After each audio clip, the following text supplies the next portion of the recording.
Merci Isabelle. Bonjour à toutes et à tous. Donc, je vais vous parler d'Enercop. Enercop, c'est en effet un fournisseur d'électricité d'origine 100% renouvelable. Qu'est-ce que ça veut dire? Ça veut dire qu'effectivement, vous avez depuis un peu plus de 10 ans maintenant la possibilité de changer de fournisseur d'électricité. Et aujourd'hui, Enercop est le seul fournisseur qui vous propose une énergie, une électricité d'origine 100% renouvelable. Qu'est-ce que ça veut dire? Ça veut dire que chaque électron, chaque kilowattheure que vous consommez, eh bien, en face, il y a le même électron ou le même kilowattheure qui est produit par une installation d'origine renouvelable, photovoltaïque, hydraulique, éolien, méthanisation.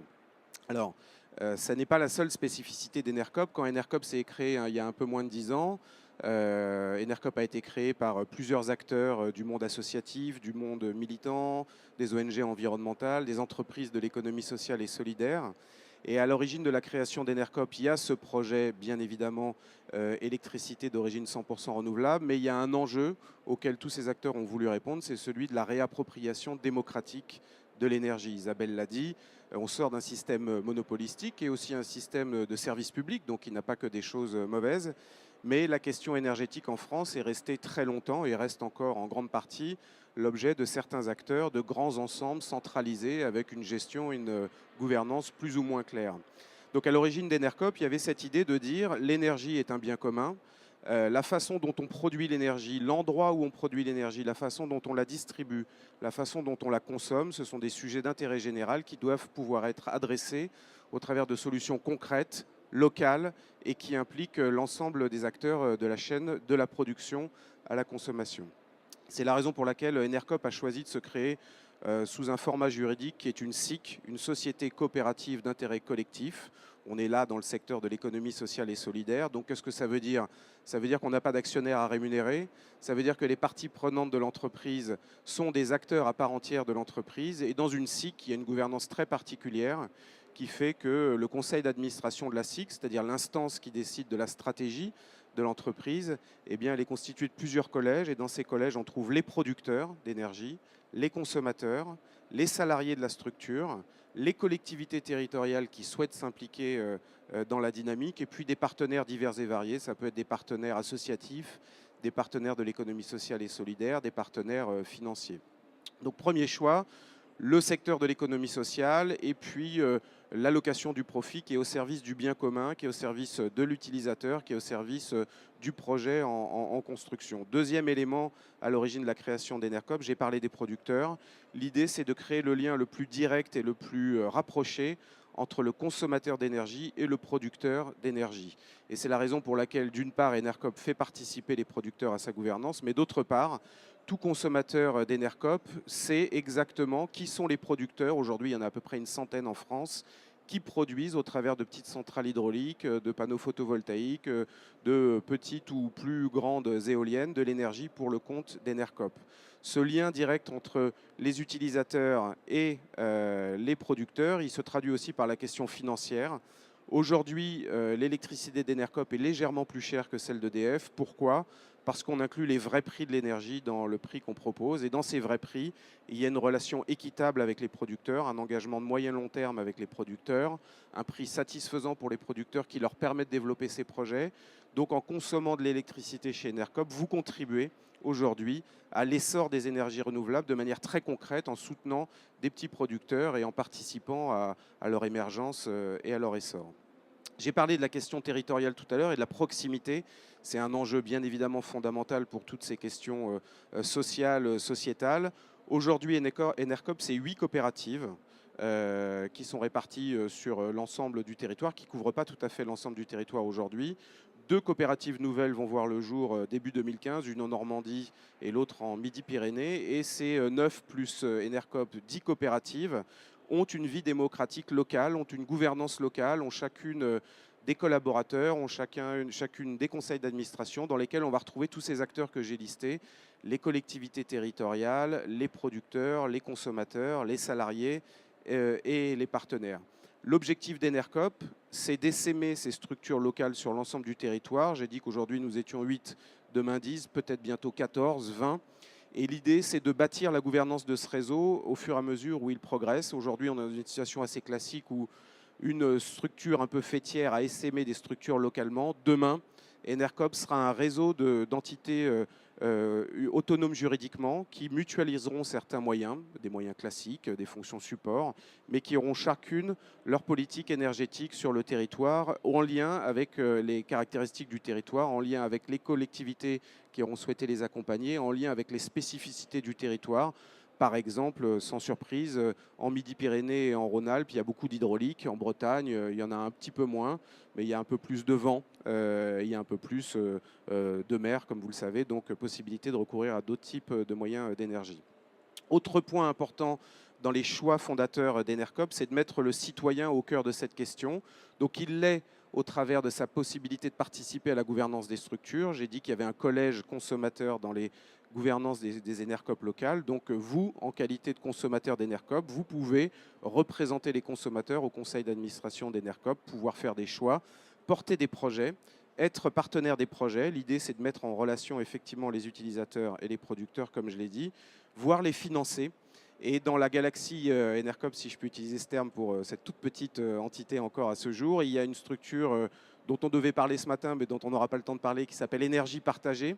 Énergie Partagée, c'est une structure qui a été créée, c'est une association qui a été créée par la NEF, qui est une banque éthique que vous devez connaître, par Enercop et puis par certaines associations citoyennes.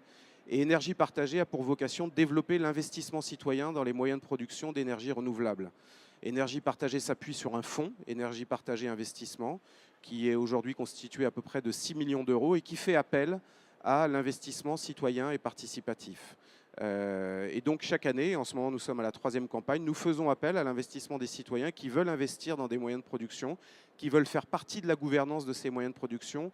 Et cet élément, il est très important. J'ai parlé de réappropriation démocratique et citoyenne de la question de l'énergie. Vous connaissez les débats sans fin sur les projets d'éoliennes qui soulèvent tout un tas d'oppositions sur les territoires. Ce qu'on constate, c'est qu'à partir du moment où les citoyens sont impliqués dans le choix dès l'amont, sont impliqués dans la gouvernance, sont impliqués dans la redistribution financière des fruits de ces projets d'éoliennes, eh bien l'acceptation, l'acceptabilité n'est pas du tout la même.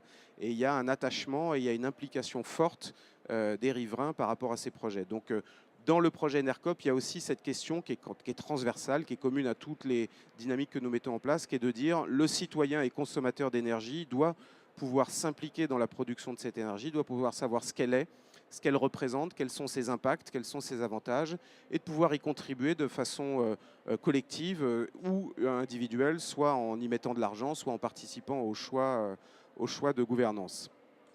Je ne sais pas combien de temps il me reste. 2 minutes, super. Voilà, donc aujourd'hui Enercop, je l'ai dit, c'est 10 coopératives. On fonctionne avec différents acteurs de l'économie sociale et solidaire. Dans les associations qui ont souhaité créer Enercop, vous avez des associations environnementales comme Greenpeace, comme les Amis de la Terre. Vous avez des associations qui sont pour la sortie du nucléaire.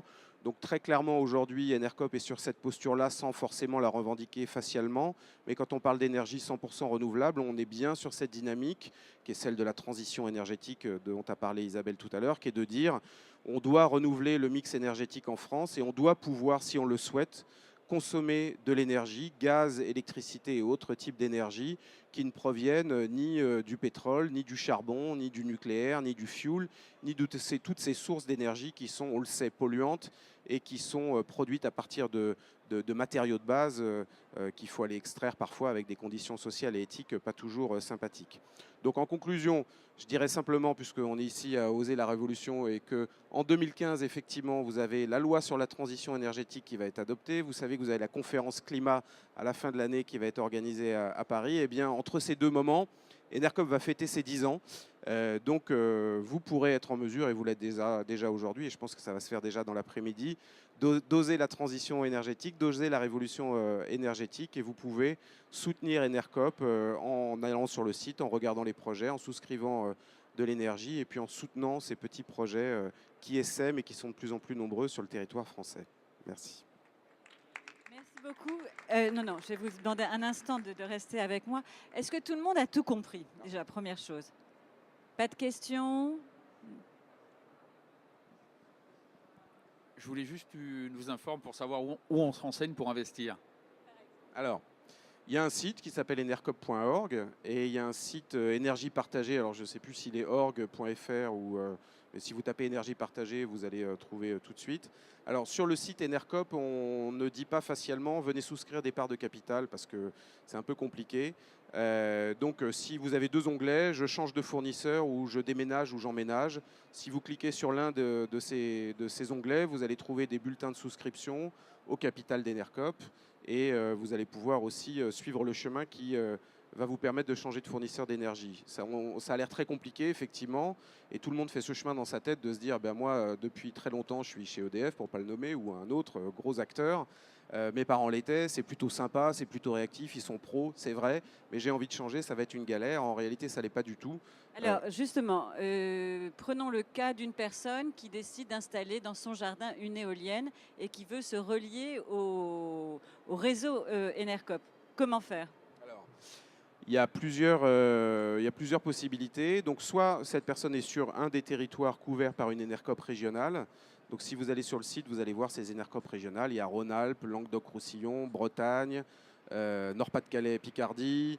Bon, je ne vais pas toutes les citer, mais et vous avez des contacts et vous avez un site web et un numéro de téléphone. Donc, on peut les appeler, on peut envoyer un message en expliquant le projet, en disant je souhaite fournir l'énergie à Enercop. Donc Enercop va vous revenir vers vous et vous dire combien ça va vous rapporter, à quel tarif d'achat on va l'acheter. Et est-ce qu'ils peuvent bénéficier de soutien à l'installation? Alors le soutien, on soutient des projets citoyens. Donc les projets individuels, c'est un tout petit peu particulier, donc c'est au cas Mais par une cas. municipalité Alors une municipalité, tout à fait. Et là, l'acteur de référence, c'est Énergie Partagée, qui va vous expliquer un peu le montage de projet, qui va regarder qui sont les acteurs réunis autour du projet. Est-ce qu'il y a des cigales? Est-ce qu'il y a des associations? Est-ce qu'il y a une municipalité, une collectivité, un groupement de citoyens qui cherchent à se constituer et qui ne sait pas sous quelle forme se structurer? Et l'idée, c'est bien de les aider à monter le projet et d'analyser le projet. Si le projet est solvable, si le projet répond aux critères d'énergie partagée, eh bien de mettre ce projet à la souscription du capital. Ok, merci beaucoup. Merci à vous. Je vous conseille tous d'aller regarder sur le site Enercop. Vous avez en fait